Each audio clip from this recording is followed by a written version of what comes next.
Our story today is called The Last Leaf. It was written by O. Henry. Here is Barbara Klein with the story.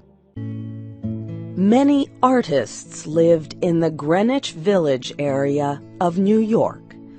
Two young women named Sue and Johnsy shared a studio apartment at the top of a 3-story building. Johnsy's real name was Joanna. In November, a cold, unseen stranger came to visit the city. This disease, pneumonia, killed many people. Johnsy lay on her bed, hardly moving. She looked through the small window. She could see the side of the brick house next to her building. One morning, a doctor examined Johnsy and took her temperature. Then he spoke with Sue in another room. "She has one chance in, let us say, 10, he said.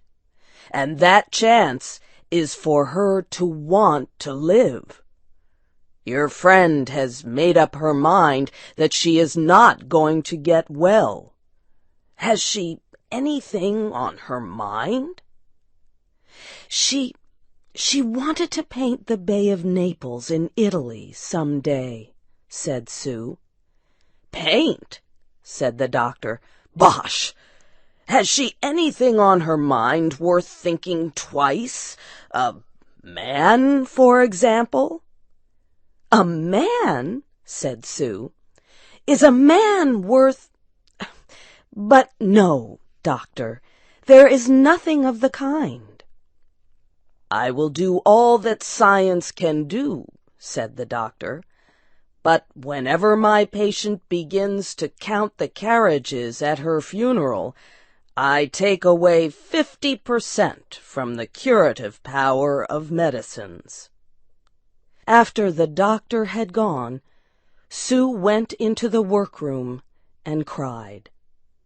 Then she went to Johnsy's room with her drawing board, whistling ragtime. Johnsy lay with her face toward the window.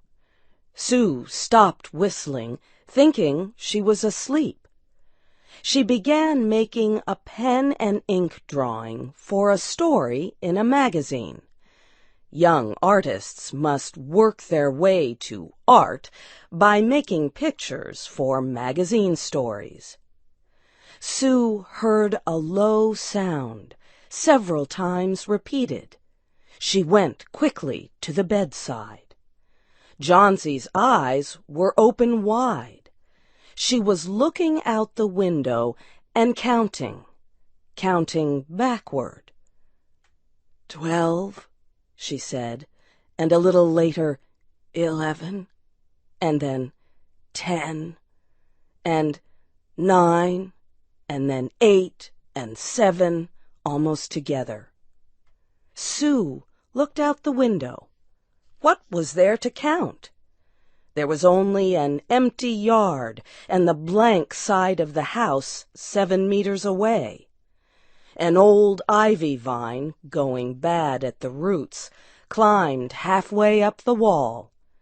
The cold breath of autumn had stricken leaves from the plant until its branches, almost bare, hung on the bricks. "What is it, dear?" asked Sue. 6, said Johnsy quietly. "They're falling faster now. 3 days ago there were almost 100. It made my head hurt to count them. But now it's easy. There goes another one. There are only 5 left now." "5 what, dear?" asked Sue. "Leaves on the plant. When the last one falls, I must go too. I've known that for 3 days. Didn't the doctor tell you?" "Oh, I never heard of such a thing," said Sue. "What have old ivy leaves to do with your getting well? And you used to love that vine. Don't be silly. Why, the doctor told me this morning that your chances for getting well real soon were, let's see exactly what he said. He said the chances were 10 to 1.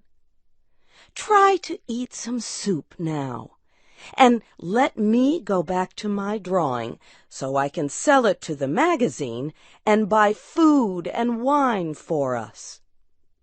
"You needn't get any more wine," said Johnsy, keeping her eyes fixed out the window. "There goes another one. No, I don't want any soup. That leaves just 4. I want to see the last one fall before it gets dark.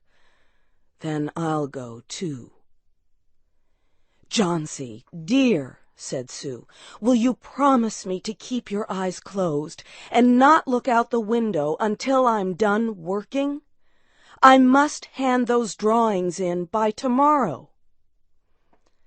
"Tell me as soon as you have finished," said Johnsy, closing her eyes and lying white and still as a fallen statue.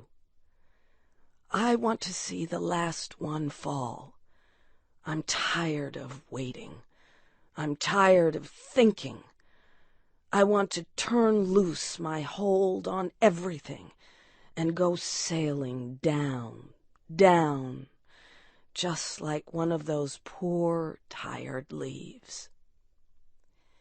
"Try to sleep," said Sue. "I must call Mr. Behrman up to be my model for my drawing of an old miner. Don't try to move until I come back."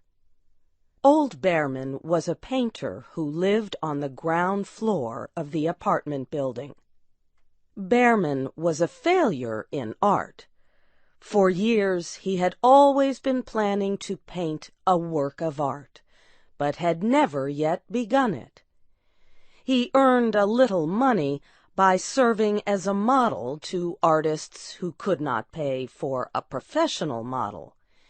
He was a fierce little old man who protected the 2 young women in the studio apartment above him.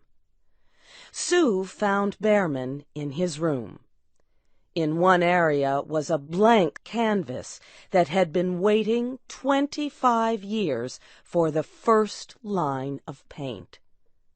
Sue told him about Johnsy and how she feared that her friend would float away like a leaf. Old Behrman was angered at such an idea. "Are there people in the world with the foolishness to die because leaves drop off a vine? Why do you let that silly business come in her brain?" "She is very sick and weak," said Sue, "and the disease has left her mind full of strange ideas." "This is not any place in which one so good as Miss Johnsy shall lie sick," yelled Behrman. "Some day I will paint a masterpiece, and we shall all go away." Johnsy was sleeping when they went upstairs. Sue pulled the shade down to cover the window. She and Behrman went into the other room. They looked out a window fearfully at the ivy vine. Then they looked at each other without speaking. A cold rain was falling, mixed with snow. Behrman sat and posed as the miner. The next morning, Sue awoke after an hour's sleep. She found Johnsy with wide-open eyes staring at the covered window. "Pull up the shade. I want to see," she ordered quietly. Sue obeyed. After the beating rain and fierce wind that blew through the night, there yet stood against the wall one ivy leaf. It was the last one on the vine. It was still dark green at the center, but its edges were colored with the yellow. It hung bravely from the branch about 7 meters above the ground. "It is the last one," said Jauncey. "I thought it would surely fall during the night. I heard the wind. It will fall today, and I shall die at the same time." "Dear, dear," said Sue, leaning her worn face toward the bed. "Think of me, if you won't think of yourself. What would I do?" But Jauncey did not answer.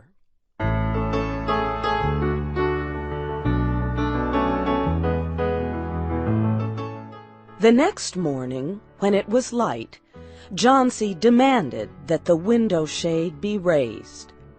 The ivy leaf was still there. Jauncey lay for a long time looking at it.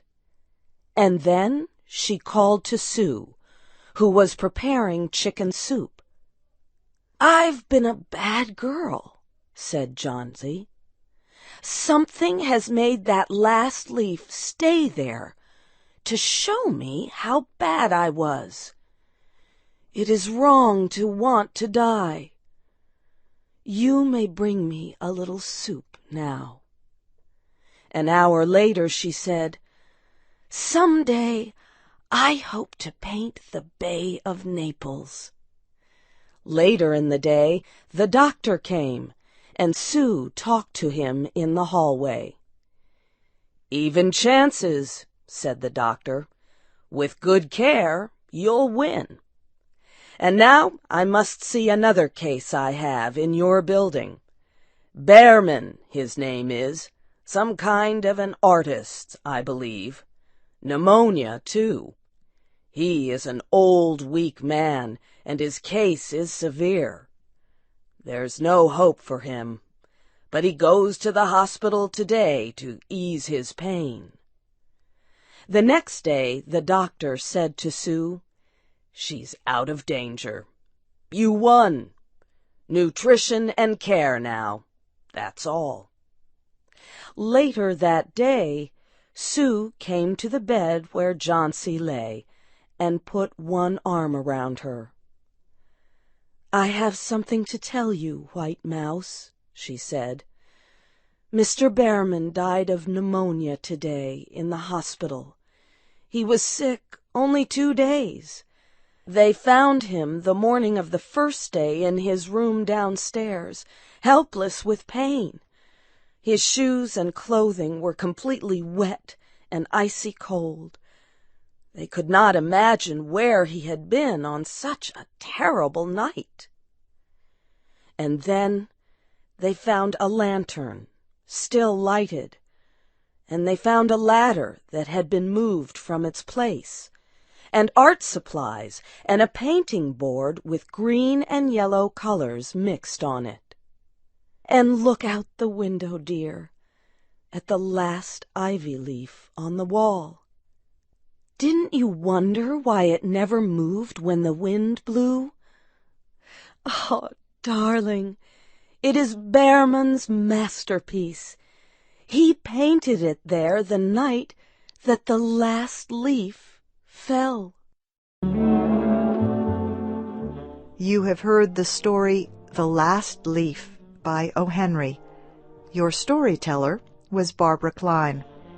This story was adapted by Shelley Gullist and produced by Luan Davis. I'm Faith Lapidus.